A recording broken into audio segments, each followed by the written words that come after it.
Soc el Josep Maria Vallès, soc enginyer agrònom i horticultor urbà des de fa una pila d'anys i treballem a la cooperativa Tarpuna promocionant projectes d'agricultura urbana. En aquest vídeo us explicarem, us farem una petita introducció si voleu començar a fer el vostre hort en un balcó, en un terrat, en un recipient de casa. Us explicarem els passos i els elements bàsics per poder-lo tirar endavant amb èxit. Fer un hort a casa és una idea, jo crec que bastant interessant. No és que entreguem grans produccions, dependrà una mica de l'espai disponible, però l'objectiu principal sobretot és aprendre, és practicar, és entrar en contacte amb la natura, entendre i valorar més l'ofici del pagès, no? Les persones que fem l'hort a casa, després quan anem al mercat som més responsables i entenem més el valor d'una bona verdura, d'una bona fruita, i valorem molt més aquesta feina tan important de l'agricultor de proximitat i comprem amb més sentit. També és una oportunitat molt interessant perquè els nostres fills, les famílies, recuperem un contacte amb la natura que hem perdut de fa molt de temps, perquè bé, a la ciutat anem a mercat, anem a la botiga, anem al súper i allà ho trobem tot i no som massa conscients de tot l'esforç i tota la feina que hi ha al darrere d'un bon aliment. Per tant, jo recomano molt que dins de les vostres possibilitats us engresqueu a fer un petit hort urbà, per petit que sigui, amb les instruccions que tot seguit us comentarem.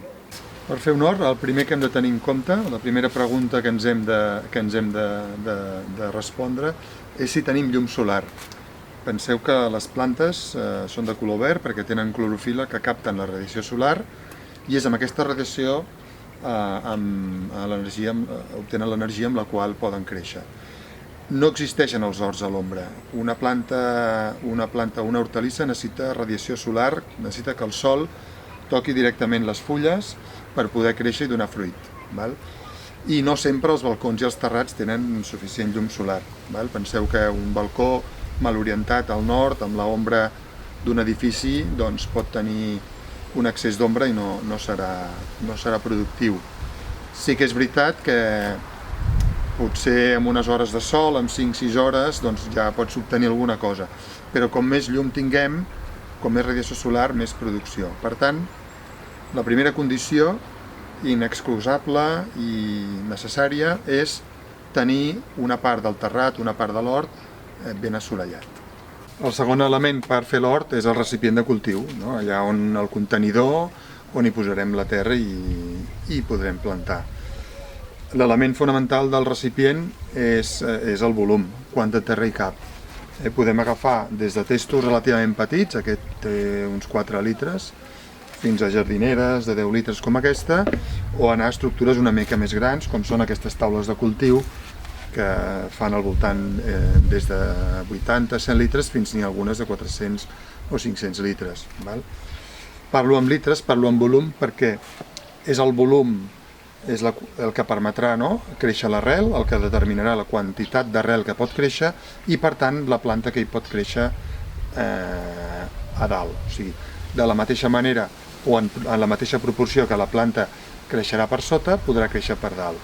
Per exemple, en un test com aquest, hi podem posar un enciam, un julivert, però una tomaquera es veurà limitada al seu creixement, perquè la tomaquera és molt més gran que no pas el recipient. I en un test de 10 litres doncs podem posar-hi 2 o 3 enciams. Si optem per estructures més grans, com aquesta taula de cultiu, podem cultivar, com és aquí en aquest cas, doncs hi ha 7 mongeteres i un parell de juliverts, i també tenim tomaqueres, albergínies, que necessiten ja volums més grans. Hi ha dues coses importants del substrat. Un és sempre tenir forats perquè l'excés d'aigua marxi, perquè dreni l'aigua, perquè en general a les plantes no els agrada que s'entolli, que s'acumuli en excés l'aigua, i després també hem de tenir en compte la comoditat de treball. Evidentment les taules són molt còmodes. I finalment, l'alçada no és tan important com pensem, sempre estem pensant que volem 30 centímetres, 40, no és recomanable perquè alçades molt grans comporten molta més terra, molt més pes de l'aigua, sobretot, que reté, i per tant el risc de poder sobrecarregar el terrat o el balcó. Jo sempre recomano que més enllà dels 20 centímetres no cal. Podeu veure en aquesta taula que té 18 centímetres i que a més la terra està compactada, per tant està treballant les plantes amb 15 centímetres de profunditat. Podeu veure doncs, que les mongeteres creixen perfectament, aquí tenim mongetes que ja estem collint, allà hi ha tomaqueres, per tant, si utilitzem un bon substrat, no calen profunditats molt grans. El següent element en importància és la terra que posarem a dins del recipient. Pensem que el que posem no és ben bé una terra, és un substrat, que és el substitut de la terra que li tocaria, de la terra natural. Aquests materials estan formats en matèria orgànica, han de ser molt porosos, com podem veure aquí, i molt estables, o sigui que no es degradi molt ràpidament. Pensem que en general aquestes terres vegetals en 1 o 2 anys perden bastant la seva porositat. Nosaltres les hem d'anar renovant i hem d'anar afegint substrat nou o material nou i anant afegint adobs orgànics, si pot ser ecològics i naturals. És molt important que siguin substrats que no facin mala olor, que siguin esponjosos. Això vol dir que tenen molta porositat, tenen molts espais buits que ajuden a retenir aigua i també permeten que les arrels respirin i que la planta creixi bé. Un bon substrat és l'element tan clau que jo sempre recomano no estalviar ni esforços ni diners en aconseguir un material de primera qualitat. El darrer element fonamental per poder muntar l'hort és l'aigua. Penseu que les plantes necessiten aigua per viure i les hortalisses especialment, perquè són plantes que creixen molt, que són molt productives i per tant estan absorbint aigua i transpirant de manera molt intensa.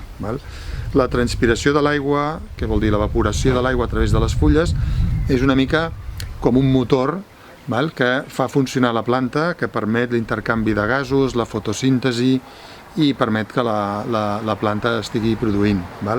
Hem de pensar també que l'aigua és un aliment per la planta. La planta, amb l'energia del sol, l'aigua i el CO2, fabrica la matèria orgànica, fa el que anomenem la fotosíntesi i per tant és clau per al seu creixement.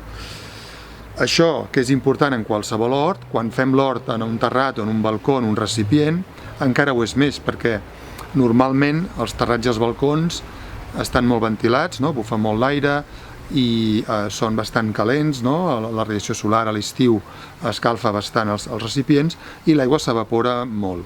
De fet, un hort en recipients a ple estiu, a mes de juliol, no aguanta més enllà de 2 dies, si ha estat ben regat, de 2 o màxim 3 dies, si està molt ben regat. Per tant, a la pràctica vol dir que hem de regar a l'estiu pràcticament cada dia, diàriament. Per fer això podem fer-ho de diverses maneres. Una és de manera manual, amb una regadora, amb una manguera, però necessitarem una aixeta o una font d'aigua a prop. I la manera més pràctica, sobretot si volem fer un hort a l'estiu, és tenir un reg automàtic, perquè realment estar a l'estiu pràcticament cada dia regant és molt feixuc, sobretot si vols marxar alguns dies de vacances o anar-te'n un cap de setmana, doncs ja tens un problema. I per això és molt útil utilitzar regs automàtics amb gota a gota, que a partir d'una aixeta, d'un petit programador, et poden regar en gota a gota a ple estiu 2 o 3 cops al dia, poca estona, 3 minuts, però molta freqüència, perquè aquesta petita volum de terra que absorbeix molta aigua també evapora molt ràpid perquè el magatzem és petit. Reg per gota a gota, que és una tuberia que té el goter integrat, es veu una mena de forat i a dins hi ha el goter, i aquest és molt interessant per taules de cultiu i petites jardineres. Bé, i si hem arribat fins aquí, tenim un espai amb llum, hem aconseguit uns recipients, hem anat a buscar un substrat de molta qualitat i hem pogut contestar la pregunta de com regarem durant l'estiu. Si ho tenim tot això solucionat, ja el proper pas és començar a plantar. I aquí és recomanable començar amb plantes que són més fàcils, sobretot quan som novells al principi, adaptar-nos evidentment a la mida del recipient, però hi ha algunes plantes que són realment fàcils de cultivar. Hi ha plantes culinàries o condimentàries, com poden ser el cibulet o les mentes o la farigola, per exemple, que són molt fàcils de cultivar en recipients i que es cullen en poca quantitat. I quan parlem d'hortalisses, sempre són més fàcils aquelles que tenen un cicle molt ràpid, no? que en pocs dies fas les primeres collites. És l'exemple de la rúcula, si ens agrada les amanides, o dels raves, que en 3 o 4 setmanes, a la tardor o a la primavera, doncs de seguida les pots collir, val? I et donen satisfacció molt ràpid i a més són fàcils perquè no són gaire exigents. En general aquestes plantes de cicle curt i ràpid se solen fer de llavor perquè germinen ràpidament i se sembra directament la llavor i es cullen això en 3-4 setmanes. Altres plantes molt interessants que funcionen molt bé en recipients són els enciams, val? Sobretot a la primavera i a la tardor. Penseu que amb la calor de l'estiu i encara més en el terrat o en el balcó, l'enciam pateix una mica. Per tant, l'enciam és un cultiu més de primavera o més de tardor. Podem utilitzar qualsevol varietat, la que ens agradi més. Tenen també un cicle bastant curt. Si comencem amb un planter, si aconseguim un planter, una petita planta, que és més ràpid i més fàcil, en 5-6 setmanes ja podem fer la collita. Si és de llavor, doncs una mica més, un mes més aproximadament. Val? De l'enciam també podem utilitzar